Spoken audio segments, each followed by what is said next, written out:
Hey cats, it's Ed, super light bud here. Sometimes a shoe comes along for review and I just can't quite figure out where it's supposed to fit. Is it a daily trainer? Maybe a recovery shoe? Something for those faster days. Maybe it's a long, slow run option. That's pretty much exactly the dilemma that I've got here with the ADIDAS ADIZERO SL. Just what is it supposed to be? Let's get to it.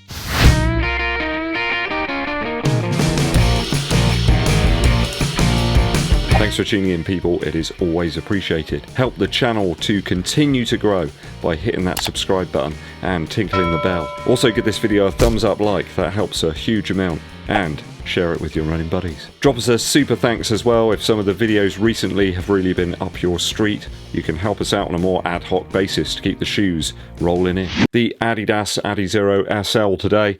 SL stands for super light apparently. It's not all that super light anymore and not all that cushioned either. Almost exactly the same price as the ADIZERO Adios 7. So what exactly are we supposed to do with this shoe, Adidas? Here's my initial review. I have grabbed this one with my own Earth credits, people, to bring you this review today. A tidy little discount actually. It's 110 Earth credits at retail.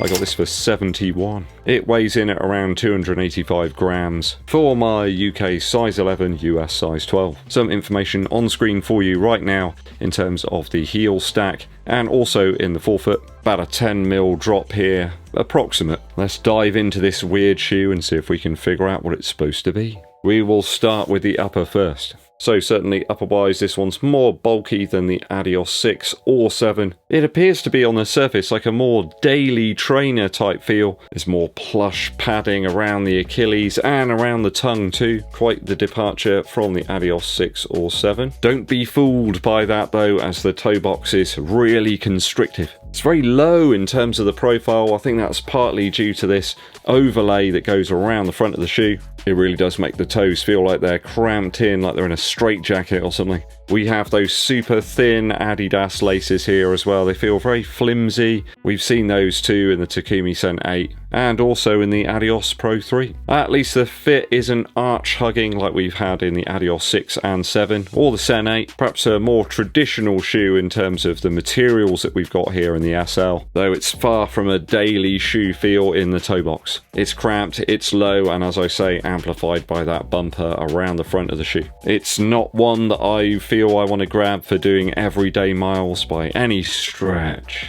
It has begun to give a little bit and become a little bit more accommodating. I don't think that's down to sizing either. Even if I'd gone up a half size in this, you're still going to feel quite cramped in terms of the height here. It's just going to make it longer, but still claustrophobic in terms of fit. Lockdown's okay. I'm not a massive big fan of those lace loop eyelets that we've got here down at the very toe box end of the shoe. The actual profile of the upper here in the SL actually feels a little bit against the grain in terms of what else we have here in terms of the padding around the Achilles and the tongue. Just feels really confused in terms of its purpose. Absolutely not a daily running shoe for me, which is what Adidas reckon it's supposed to be. After my initial runs, I'll give it a 2 out of 3 for the upper.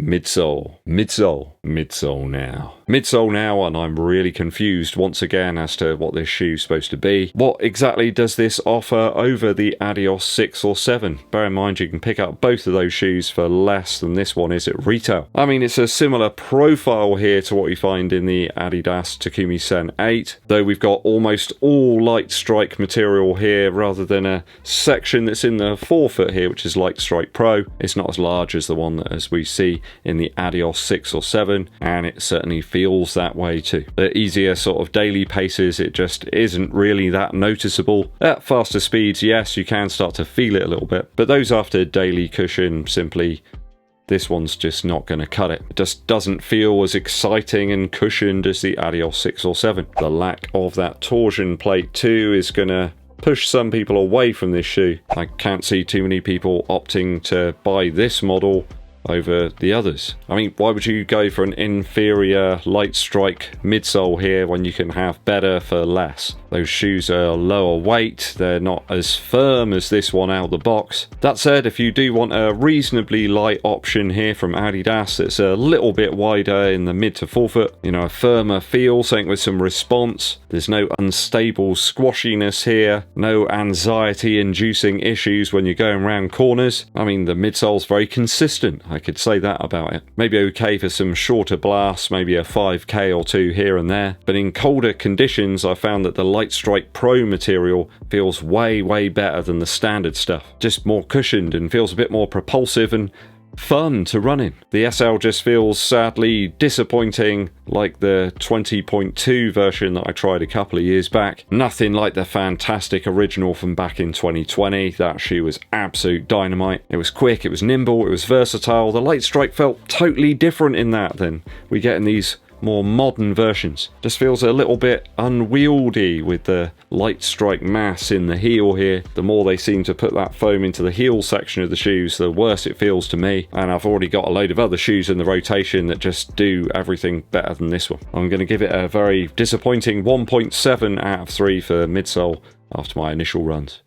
Outsole now, can it save the party? Outsole wise, it's probably the best bit of the shoe so far, though it's almost exactly the same in terms of pattern as the Adios 6 and 7. There's a little hint of the Prime X in there as well. I just kind of wish this section of the shoe was carved out a little bit. We just don't need all that foam. Again, I don't quite see what Adidas were aiming at with this shoe. It just feels like a bit of a misfire. At only £10 less at retail than the Adios 7, you don't get the Continental rubber, and we all love Continental. There's no torsion plate and less Light Strike Pro. I mean, I can't fault the rubber grip so far. It's been reasonable on some icy roads and some pavement. It does the job, but will it last as well as the Continental stuff? Hard to say, and I'm not going to be entering into any guesstimate type situations here. I'm not going to get the crystal ball out and say what sort of durability I think you're going to get from here. I think that's pretty much down to the runner. You will, though, get some rock and stone stowaways here in the outsole. It seems like Adidas have got it just right with the protrusion width to pick up lots of debris. It's a skill that you don't really want in a shoe. It's not one that's going to put it right at the top of the tree. An adequate 2 out of 3 for the outsole after my initial runs.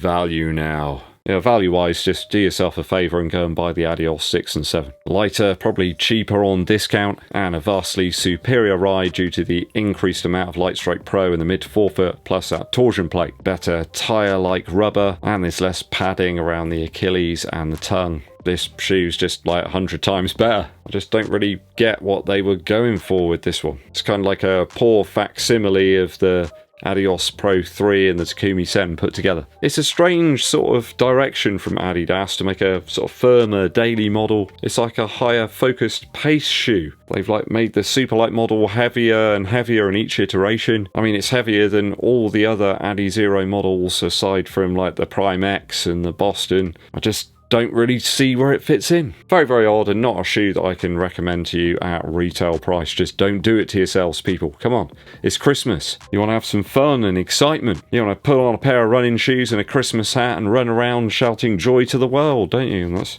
not really what I feel like doing in this shoe. Certainly avoid it at retail price. Try and pick it up with some sort of discount if you can, if you're still interested. Sorry to be Eddbud Neezer Scrooge, but I tell it like it is. I mean, it's a shoe and you can tie it up and you can run in it, but it doesn't really feel that exciting to me. I'll give it a 1.7 out of 3 after my initial runs for value. It's like alright at 71 quid, but yeah, I wouldn't wanted to have spent much more on it really. Might get a few pace sessions into this shoe soon just to see if it livens up a bit, but I'm certainly not going to be using it for the intended manufacturer purpose. Just not a daily shoe for me in any way. If I've totaled the scores up correctly, that gives us a 7.4 out of 12 for the ADIDAS ADIZERO SL.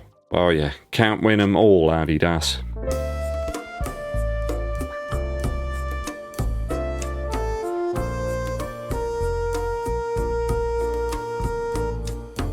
Have you picked this one up? Are you enjoying it? If so, I'm glad about it. If it works for you, then that brings Warmth to my heart. Let me know your thoughts and opinions on this one down in the comments. I'm Addo. I'd avoid this one if I were you. Stay safe, good sir. Musical interlude time. I've been getting quite traditional actually last few days.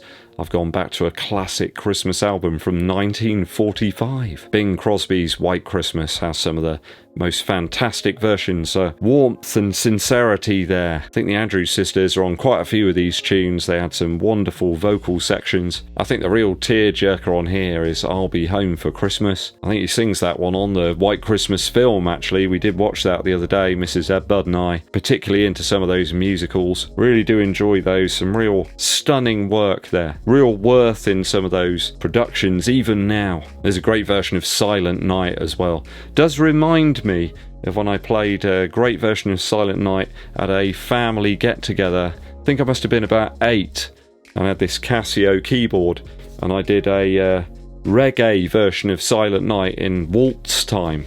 It was very, very good. It went down very well at the Wigilia Polish celebration on Christmas Eve. Maybe I'll see if I can do a version of that for you a bit nearer Christmas. I'll have to source myself a Casio keyboard first. Yeah, reggae and waltz time. It's, yeah, it says a lot about me, that one. Go and check this one out, guys, for the traditional Christmas. Bing Crosby, White Christmas. Thanks for tuning in, people. I hope you've enjoyed this review of this shoe that, yeah, less said about it the better, really. Merry Christmas. Hit that subscribe button, click the bell below for notifications. Also give this video a thumbs up, like and share it with your running buddies. My name's Eddbud and I'll be seeing you